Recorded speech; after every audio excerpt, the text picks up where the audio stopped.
شافع الشفعاء يوم الجزاء وعلى آله وأصحابه أفضل الخلائق بعد الأنبياء ومن بهديهم اقتدى وبآثارهم اكتفى من المفسرين والمحدثين والفقهاء إلى يوم الجزاء. قال الله تبارك وتعالى بعدما أقول أعوذ بالله من الشيطان الرجيم بسم الله الرحمن الرحيم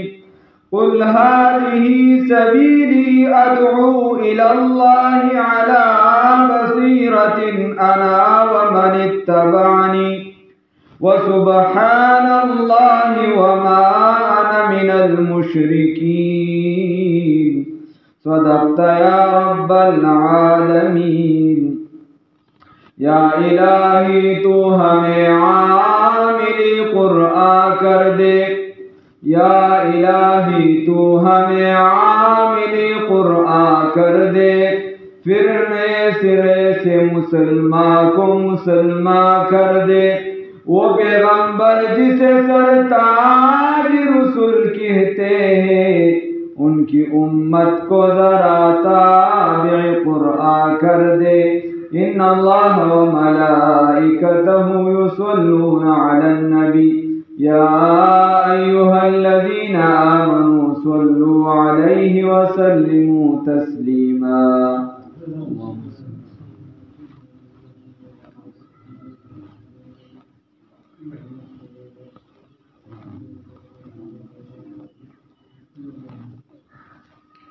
عزتمندو دا الله رب العزت دا عزتمند کلام نماستاسو مخصص لگا شانتی حصہ تلاوت کردہ پدی آیات مبارکہ کے اللہ رب العزت فرمائی قل تورتوا یا او پیغمبرہ حضرت محمد الرسول اللہ صلی اللہ علیہ وسلم هذه سبیلی دا زمالات اغس شید زمالات ادعو الى الله زهر خلق رابلم دا الله رب العزت طرفتا. رسول اللہ صلی اللہ علیہ وسلم تا اللہ فرمائی تدی خلق توایا ادعو الى الله زرابلم دا خلق اللہ جانب تعالی بصیرت آنا پا بصیرت باندی چیزیں پا بصیرت باندی زد ازلپسترگو و بالمشاهده پدی باندې داسنا بالکل پوهه په صفا افتاب آمد دلیل افتاب بالکل صفا روشن خبره ده. ومن اتبعنی او سوق چې زما تابعدار دي زما امتیان دي نو د اغین دغه کار دي چې ادعو الی الله هغه بنده الله رب العزت طرف ته رابلل کوي او دا کسان هم علا وجه البصیرت لگیا دی. کاغا ابو بکر دے، کاغا عمر دے، کاغا عثمان دے، کاغا علی دے رضی اللہ تعالی عنہم یا نور صحابہ کرام ناغا پا بصیرت لگیا دی. وما انا من وسبحان اللہ او فاکدہ حغزان ترا فاکدہ اللہ ترا وما انا من المشرکین او زد مشرکانونا نیم. خیر رسول اللہ صلی اللہ علیہ وسلم تا اللہ وی چی دی خلق توایا علا بصیرت ادعو الى اللہ چی زد اللہ جانب ترا بللکم او دا زمالا حالی سبیل اس عزتمندو رسول اللہ صلی اللہ علیہ وسلم دا اللہ جانب تا خلق را بلل او دا با ہر پیغمبر را بلل. پیغمبر دو کار بنیادی کړی دي. یو د الله غلامان جوړ شه د الله سره څوک شریک م جوړوي او دویمه چې د بنده د غلامۍ نه وځي د بنده غلامي په ځان مقابله وته خالص او مخلص غلام د خپل پیغمبر صلی الله علیه وسلم جوړ شه، ته غلام دا د الله جوړ شه. او بیا چې کله تا او دا هر پیغمبر دا دعوت ورکړي خلکو ته ویلي دي چې تاسو د لا اله الا الله وایي چې الله یکتا ذات دی، واحد لا شریک دی، داسې ذات بل نشته. تاسو دا کلمه د لا اله الا الله وایي، د الله وحدانیت ومنئ، د الله خالقیت ومنئ، او دا سملار و د کفر په مقابله کې سملار هغه د اسلام دی. بیا د هغې نه د کفر نه لاندې بیمارۍ نورې د شرابو په مقابله کې چې ته دعوت ورکې نو سملار شراب نه څښل دي. د غیبت په مقابله کې چې ته دعوت ورکې نو سملار غیبت نه کول دي. د چغلې په مقابله کې چې ته دعوت ورکې نو سملار چغلی نه کول دي. دا د الله طرف ته رابلل دي. دکه شان دا جماعت نه جوړولو په مقابله کې د جماعت جوړول دا د الله والا کار دی. دا دعوت دی د الله جانب ته خلک راولل. دکه شان د لارې نه جوړونکو په مقابله کې چې یو کس لار روانوي، خاندانونه روانوي، کورونه روانوي، کلي روانوي، ولس روانوي، او ته د هغې په مقابله کې د الله جانب ته خلک راولي، نو دا د چا کار دی؟ دا دعوت الله. دکه شان یو کس په فرایضو نه پوهېږي، واجباتو نه پوهېږي، مستحباتو نه پوهېږي، په سننو نه پوهېږي، ته د هغې په مقابله کې خلکو ته لګیا یې، په سنتو یې پوهې، په فرایضو یې پوهې، په واجباتو یې پوهې، خلک چې دي د نیکۍ طرف ته راولي. دا دعوت الله دی. الله دې توفیق راکړي. او دا د پیغمبر کار دی. رسول الله صلی الله علیه وسلم تعالی وی هذه سبیلی ادعو الی الله. وای زرا بلل کوم د چا لپاره؟ د الله لپاره. الله تعالی بلل کوم، الله تعالی بلل کوم. الله دې پکې موږ راوړي. او د دې لپاره پیغمبرانو لوی لوی قرباني ورکړي، امت لوی قرباني ورکړي. الله وی احسب الناس ان يتركوا ان يقولوا آمنا وهم لا يفتنون. اے مسلمان ته دا ګمان کوي چې دا کلمه د لا اله الا الله وي په تا باندې امتحان نه راځي؟ بس تا ته اوس خلک هار درچي، ګلونه به درچي چې ماشاءالله دا کلمه وي، ماشاءالله لکه ګیره دې پرېښوده، ماشاءالله ته خو تهجد هم کې، ماشاءالله دعوت تبلیغ د لارې نور خلک هم دې دغې لارې طرف ته راوستل، ماشاءالله ته خو ذکر کې تصوف طرف ته لاړې، ماشاءالله ته خو جهاد کې ګوره ډېر لوی عمل دی، ماشاءالله ته خو هلکه درود شریف بلا بیم ته څه وایې چې تا ته به څوک خار در واچي او تا ته به وایي چې ډېر غټ کار دی که الله وایي نه، داسې نه ده. احسب الناس ان يتركوا ان يقولوا آمنا وهم لا يفتنون. ته به درد هم د ولاړې، روټۍ به هم خپله خورې، رزق به هم خپل خورې، وخت به هم خپل لګې، مال به هم خپل خرڅ کې، د ده دروازې ته به هم ولاړې، ده ته به خبر هم سمه کېده، ده به پکې پیدی. خو الله وایي هغې طرفه به د کاڼي ګزار راځي، د هغې طرفه به الزام راځي، خو د هغې طرفه سمه خبره دا ګرانه. امام الهند مولانا ابوالکلام آزاد رحمه الله په تذکرة الانبیاء کې لیکي، وایي د پیغمبر کار سو هغه سمه خبره وه، هغه دعوت الی الله، د الله وحدانیتو، توحیدو، او د هغې طرفه سو کنځلې وې، ګزارو، کاڼې و، سپکې وې، پیغورونه، دا د پیغمبر مقابلې کار. نو اوس دې موږ ځان وتړو چې په کومه کټګرۍ کې، په کوم میدان کې. نو د دې وجې الله وایي هذه سبیلي، ورته ووایه چې دا زما لار ده، د الله رب العزت طرف ته رابلل. ادعو الی الله علی بصیرة. دکه شان ته وګوره حنظله بن صفوان علیه السلام، دا یو پیغمبر دی. قرآن کې الله اصحاب الرس ذکر کړی چې د اصحاب الرس ته یو پیغمبر را لېږلی. اصحاب الرس نه څه مراد دی او کم خلک ته مراد دي، بیا دغې ته کم پیغمبر را لېږلی دی کې تفسیرونه مختلف دي. یو پکې دا دی چې حنظله ابن صفوان علیه السلام دې ته راغلی و دا اهل یمن په یمن کې دا قوم اوسېدو او رس نه څه مراد دی بڼ ته مراد دی ګور ځنګل وغیره اذان له مسله خو یو تفسیر پکې دا دی چې دې د حنظله ابن صفوان علیه السلام راغلی اوس د پیغمبر په دې دعوت ورکړو ته په ایمان وای چې نن سبا یو لوی شخصیت راشي خلک ولله د ادب پاسي ملوشي ورسره دا پیر صاحب دی دا نیک سړی دی دا تبلیغ والا دی دا عالم دی دا چې دین مجاهد دی دا دار خلکو فطرتي اړه کې سنا صدقه پروت هر څونه کمزوري مسلمان کوي خو د دین هغه قدر پړه کې پروت وي د پاسي ملوشي کني نه د خپل نه بل سبل دا د زمانه پیغمبر دی دوه ورته دعوت وکړو پلسګونو کلونه خو اچام په ایمان راونړ په خپل کام کې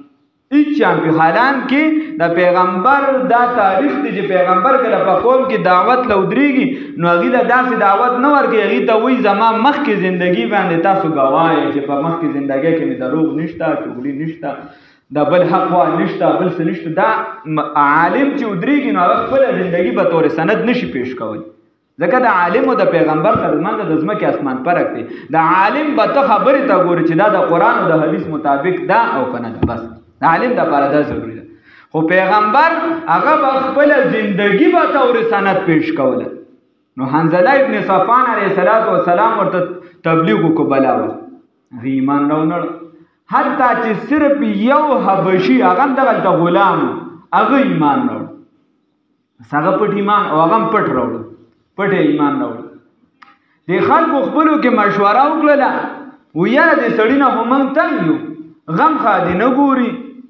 جمع او افراد نه ګوري خو چې کم ځای ګوري وایي چې کلمه ویله لا اله الا چې کم ځای ګوري وایي چې الله رب العزت ته د هغه خبره ومنې چې کم ځای ګوري د الله احکامات ته نه به ځان څنګه خلاص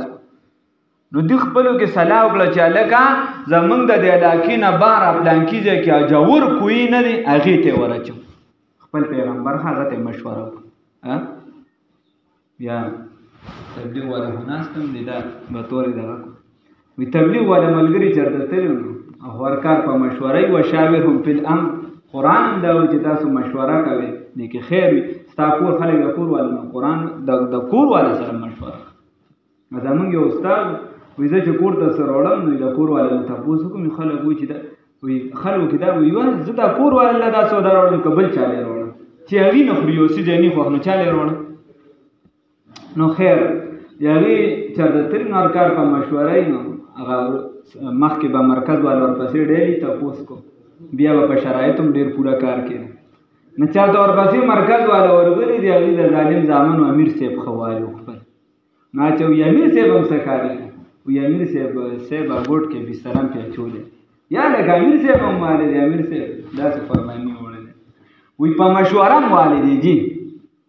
نو دی خپل پیغمبر ته مشوره وکړله د نر زامنو مشورې پیغمبر ته وکړه چې د پیغمبر سره څه کوو مشر او سربراه ته چې څوک مشوره وکړي کشر ته نه پیغمبر ته نو چې مشورې ورته وکړله وی هغه جور کوی ته ورچ خیر بوی ته په زوره وی تړه کوی ته ورواچو کوی ته څوک ورواچو خپل پیغمبر یې ورواچو او سره ورپسې بند که غټ ګټې پکې خو اوس ما درته وي یو کس پټ ایمان راوړي حبشي غلامونه هغه پټ ورته چې د خوراک څه څیزونه هغه به ورته په پټه داسې چېرته سورې مورې لږ به ورچو نو دوه درې ورځې تېر شي مفسرین لیکي دی وی هلکه دغه پیغمبر مو تپوس نو که راځی چې تپوس یې وکړو که نه چې څنګه چل دی نو دا کوی سر ته ودرېدو او ورته آواز وکړو و یا حنظله څنګه یې نو هغه ورته لاندې نه آواز وکړو یا ایها الناس ای خلکو قولوا لا اله الا الله لا اله الا الله وایې کامیاب بشې چا ورته ووایي پیغمبر لا اله الا الله وایې کامیاب بشې نو دی وی وا ته د دننه نه موږ تنګې ستا له اوسه مکه شانې نو داسې وکړو یو تفسیر کې راځي چې شګه د شګه نه علاقه وه دغه شګې ورویشتې کاڼي ورویشته په ژوند باندې پیغمبر پسې چې دی دا کوی بند ژوندې خپل پیغمبر په کوی کې بند موایا چې تک دعوت ورکې نو تا ته به خلک هارونه درځي. خیر او د دې د پاسه جرم دا مونږ وایو د ایجادات دا ته چې نن په ودونو کې په یو څه بل څه کې سکې نو د دې لږ تاریخ پوره چې تاریخ یې کم خواره شي. هغه کوی یې اوار که او د پاسه پې ګډېده بیا منتم ګډې د پاسه پې ګډېدل بیا د پیغمبر د پاسه کوی یې اوار که او بیا پې ګډېدل نو بیا خو الله وایي ان بطش ربک لشدید وایي زما نیسل بیا ډېر سخت دي. نو د اسمان نه پې اور راغل او خدای پاک ټول اوسېدل په هغه ځای باندې الله هم دې وساتي. نو خیر خبره مې درته دې پورې کوله چې ای خپل پیغمبر پسې کوی بند کړ. لکه شانته وګوره نو هر پیغمبر هغه دعوت د الله جانب ته ورکړې ده. هر مسلمان فریضه دا ده چې بابا تا کا غلط کار ولیدو نو خلک د دې غلط کار نه منې کا او د سمې دعوت ورکړه. الله دې توفیق راکړي. هذه سبیلی ادعو الی الله. یوسف علیہ السلام جیل تلا پناه کرده جرم کې جرم یې نه وکړ د الله نه وغوښتل چې خدای پاکه خو خیر جیل تلا بې روایتین 9 کاله یا 12 کاله په یو روایت سره دی په جیل کې تیر خیر دوه ملګري دي قرآن وایي هغې ته وایي یا صاحب السجن ارباب متفرقون. دوه ملګري دي په جیل کې هغې وایي صاحب موږ خوب لیدلی یو ساقي و یو چې دی نو دا روټۍ پخوونکي و موږ داسې خوب لیدلی. خیر اوږده خبره دی ولا تعبیر وروستو ورکوي لومبې ورته فلسفه وایي. ګوره په جیل کې باندې د هغې د قوم په جیل کې باندې په ټول مصر کې واحد کس دی د خپل خاندان بل کس یې نشته د ټول خاندان او بطور غلام باندې په جیل کې خو بیا د دین د مسلې نه رستو کېږي ورته وایي یا صاحب السجن ارباب متفرقون خیر ام الله الواحد القهار. دا ډېر خدایان غوره دي چې دا متصرف دی او دا متصرف دی او دا هم کوي او پلانکي هم کوي ډایرکټ هم چې خدای نه کوي نو پیر بابا به څه کوي. نو چې دا ډېر خدایان خو دې که نه دا کوي الله رب العزت نو هغې له لومبنۍ دعوت ورکړو. نو د دې لاندې علما لیکي وای د دینه ګوره د هغې په میشن باندې خپل میشن مقدم کو د هغه تعبیر نه یې مخکې ورته خپل دعوت ورکړو. نو دا نهایت اخلاص دی د خپل میشن سره چې دې ګوره په هر څه باندې خپل میشن دا مقدم ګڼي چې ستا د کاروبار نه ستا د خوبونو د تعبیر نه ستا د کار نه ستا د جیل نه ستا د بادشاهۍ نه ستا د کار نه ما ته غوره دعوت الی الله دي چې لومګنې دله د الله دعوت در کوم کلمه ووایه. دا د پیغمبر بیا رسول الله صلی الله علیه وسلم فرمایي وای د ټولو نه زیات امتحانات دا به پیغمبرانو راغلي او بیا چې څوک څومره پیغمبر ته نږدې امتحان کوي ثم لمس فلمس. رسول الله صلی الله علیه وسلم په خپل فرمایي کاکا د حدیث مفهوم دی وای د دې دین د خاطره ما ته دومره تکلیفونه راکړي شوي دي چې په کائناتو کې هیڅ چاته دومره تکلیف نه دی ورکړی شوی. هیڅ چاته دومره تکلیف نه دی ورکړی. موږ دې سوچ وکړو دغه دین دی د دې دعوت بیا اجر هم خدای درکوي که حدیث کې راځي رسول الله صلی الله علیه وسلم فرمایي تا یو کس چاله دعوت ورکړ او هغې په سمه لار کړ نو د ده دومره ثواب کېږي لکه څومره چې د هغه کېږي. هغه مونځ کوي ستا به کې ثواب کېږي. نو خیال بیا دکه شان تا نیکي وکړله په دې خوشحاله شه مضبوط کلک پې ودرېږه. د قرآن تلاوت دې شروع کړه یو رکو بس وایه پرېږدی مه یو رکو وایه خو روزانه وایه مونځ دې شروع کړه روزانه یې کوه سوا کوه ورپسې نوافل کوه تهجد کوه الله یې توفیق راکړي. رسول الله صلی الله علیه وسلم فرمایي اذا سرتک حسنتک فانت مؤمن. کله چې تا نیکي خوشحاله کړي تا نیکي وکړله مونځ دې وکړو ذکر دې وکړو یو کس ته دې دعوت ورکړو ستا زړه ته ته خوشحاله شو چې لکه بس له خیره دعوت خو مې ورکړ نو فانت مؤمن. رسول الله صلی الله علیه وسلم دله سرټیفیکیټ درکوي ته مؤمن مسلمان یې. بل شرط ورسره دا دی چې کله ستا نه بدي وشوله ته پرې خفه شه تا زړه ته وایې چې یاره الله مې راټینګ خفه شه.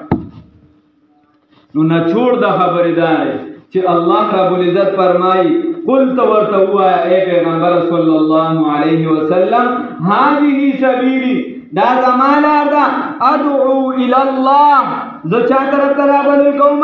الله طرف ته علی بصیرت په بصیرت باندې انا زه ومن اتبعني او څوک چې زما تابعداري کوي نو موږ د رسول الله صلی الله علیه وسلم امتیان یو چې په معاشره کې څه ښه کارونه دي پکار دي چې د هغې طرف ته رابللو کو ښه کارونه موږ ټول پېژنو بابا د شاه منصور وایي ښه کارونه ټول پېژنو حلال حرام ټول پېژنو